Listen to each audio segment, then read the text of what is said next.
the scripture and the lead up to that scripture, we'll read the scripture.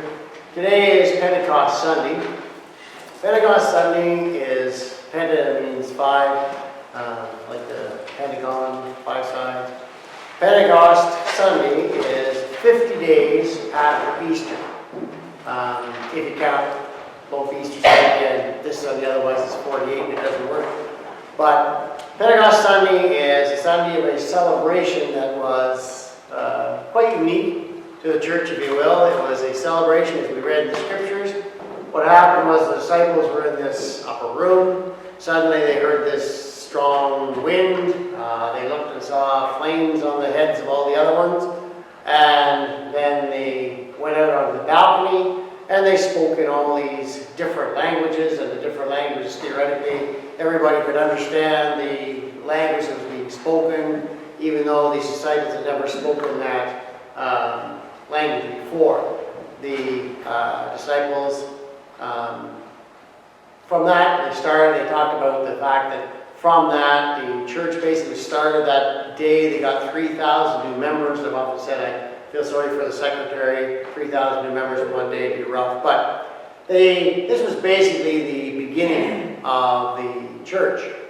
I happened to run across a thing that was written. Apparently this was posted in an evangelical hotel. I probably wasn't in an evangelical hotel, but anyways, this was posted on the back of the door in the evangelical hotel. It said, in case of experiencing sudden Pentecostal symptoms, if you suddenly find yourself caught in an indoor tornado and your scalp is on fire, it might be Pentecost.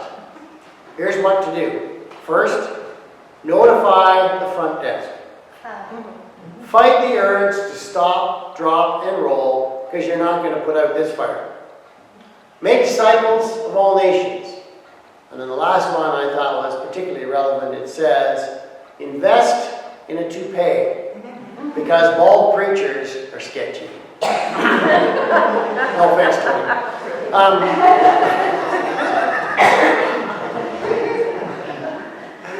Basically what was happening was it was the beginning of a new church. It was the beginning of a new way of not just organization, but a way of looking at God, a way of being the faithful community of God.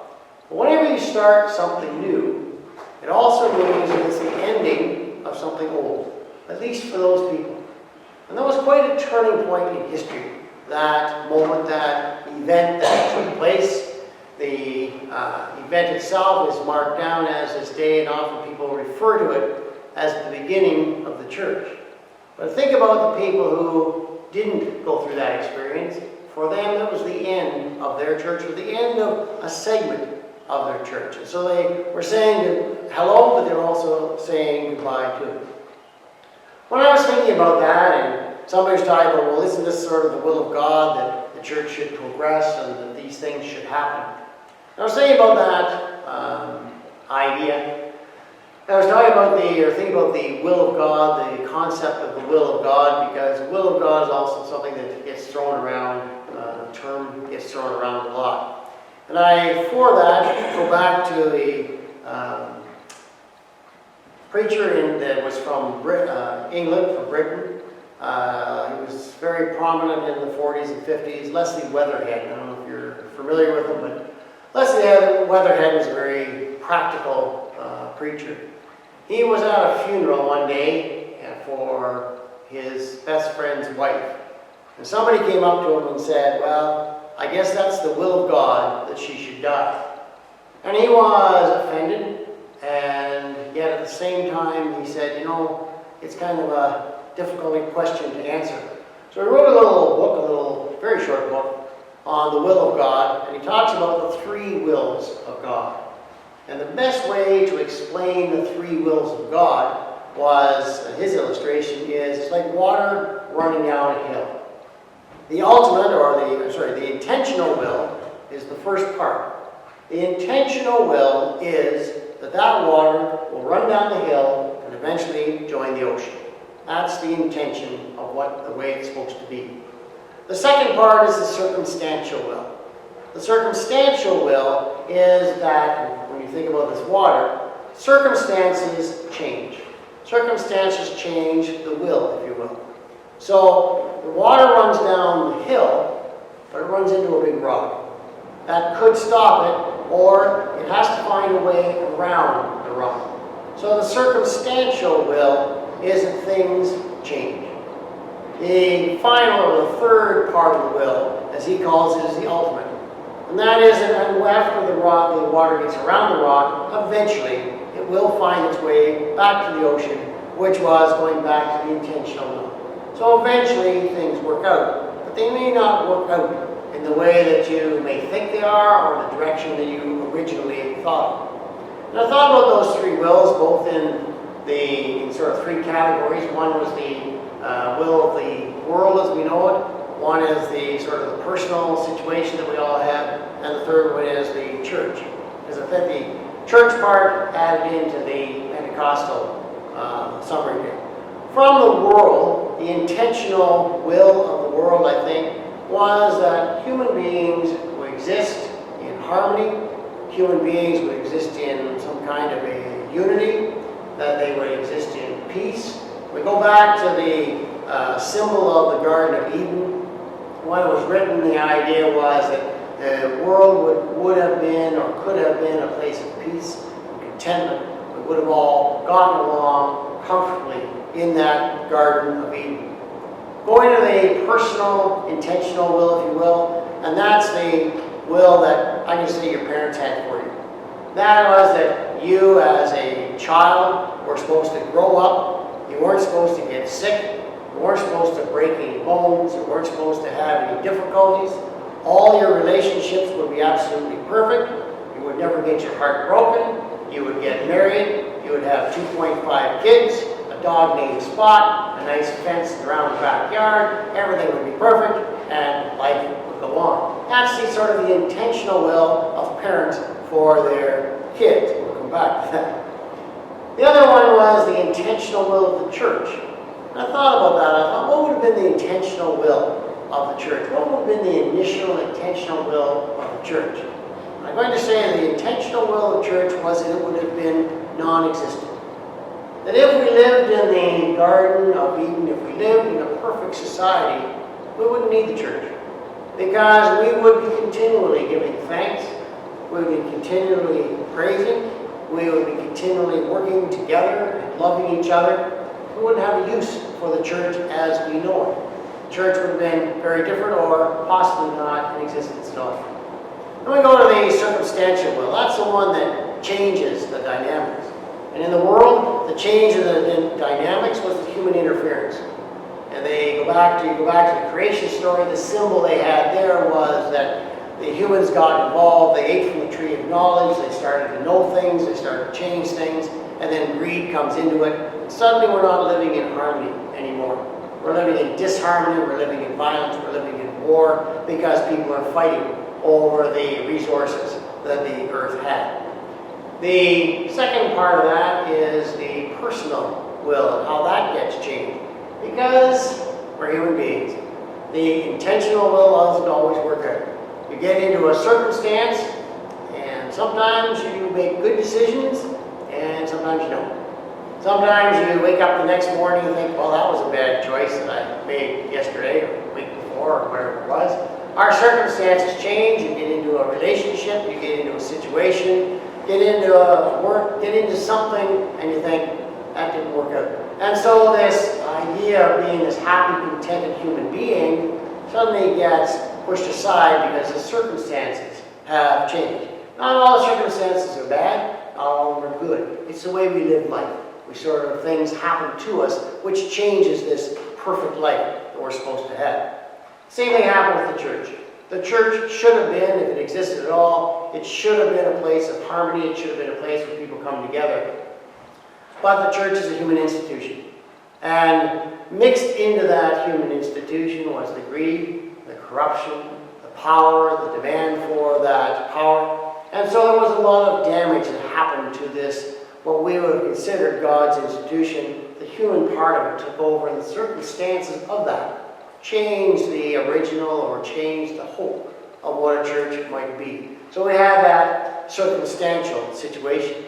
Then we come down to the ultimate will, the third will. In the world, and I've said this lots of times, I believe the world is getting better. I believe that ultimately the world will be a perfect place. I believe that ultimately the human race will get along. I believe that ultimately we as people will see how ridiculous it is to have wars and to fight and to be greedy.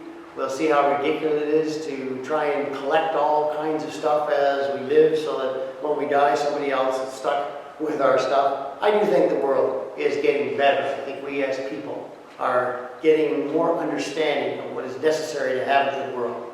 As far as the personal world goes, well, you hope that you get wiser as you get older. You know the expression that whatever doesn't kill you makes you stronger, except for alligators, they will kill you, it doesn't matter.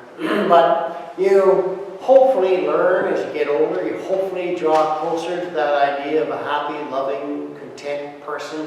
Doesn't work for everybody, but hopefully the ultimate will gets fulfilled for each one of us. And in the church, we have to look at the ultimate will. The ultimate will of being the creation that God wants the world, the church, to be. And I hope that the church learns its lesson after a while. That it's not the institution of the church that's important, but it's the institution or the part God plays in the world that's important. We shouldn't be worshiping the church, but rather we should be worshiping God. I went to a stewardship meeting this past week. Got a phone call late Tuesday afternoon, said, and Glenn, of course, you're going to be at the all-day stewardship committee tomorrow. I said, yeah. Where is it? I had no idea. But anyways, I did show up. It was very worthwhile. I'll tell you more about it later. But one of the things that one of the women said, and this wasn't the point of her speech, it was just one of those sort of offhanded comments that she made. She says, we've always been concerned about what the church is doing. She said, we shouldn't be concerned about what the church is doing. We should be concerned about what God is doing. We should be focusing not on how is the church doing, but what is God doing? Which makes the picture a lot bigger. Because she was talking about how we struggle as people, and so many churches are saying the churches are getting smaller, the churches are getting less and less. That doesn't diminish God. It means that there is a change that is happening within the world. God isn't brought down by how many people show up at church. God is still active in the world. What is God doing in our world? Can we as people operate outside the box? Can we hear inspirations coming from other people? And how does that tie into the Pentecostal moment, the Pentecost Sunday? I think it ties in very strongly. I think it ties in very strongly because, as I said, when Pentecost happened, what was happening was a new church was starting. When you think about the people who were there on that day, or even the people around, they were church people, just like us. We often think of Pentecost as starting the new church, which is our church, which is the new church. But I think we need to put ourselves into that other situation and say, what was happening was that there was the church people who were being challenged to start a new church. There was the church people that were being challenged to look at God in a totally different way. How would that affect us as this congregation here? How would it affect us if Pentecost happened here? And I know if we suddenly heard a loud rushing of the wind, if we looked around and we saw tongues of fire on everybody's head, I know the first thing that everybody would say is, oh yeah, how did Glenn rig this? We think, and as they did in the early years, they thought that there was something funny about it. They accused the disciples of being drunk, which would have been a real bonus. I was saying earlier that if I had only known that I could have passed my French exam by being drunk, I would have started drinking when I was a kid. But I don't think that would have worked. The absurdity of that, of being accused of being drunk when they go out and they speak in all these different languages, because the regular people couldn't fathom what was going on. The only explanation they had was there's something, these guys must be drunk, they're doing this, there's something going on. It was such a shock to them. What would happen to us as a congregation if suddenly this happened to us? If suddenly the Pentecost happened to us in just the way that it happened in the Bible, what effect would that have on us? Would we be capable, as people, of going out and starting a whole new church? Would we be capable of changing our whole basis of what we do and possibly never coming back into the sanctuary again, but of being a totally different church? That's a question. I was going to open it up, but I recognize the time. You can tell me at coffee. But where would you be? How would you feel if that challenge was laid out to us? What is God doing? Not what is the church doing. What is God doing in the world? Not as just what is the church doing. If God wanted us to start a whole new understanding and a whole new church, would we be on board? And I think that's, to me, the challenge that comes from the Pentecost. That's where those people were at. They were being asked by God to start a whole new understanding and a whole new faith journey.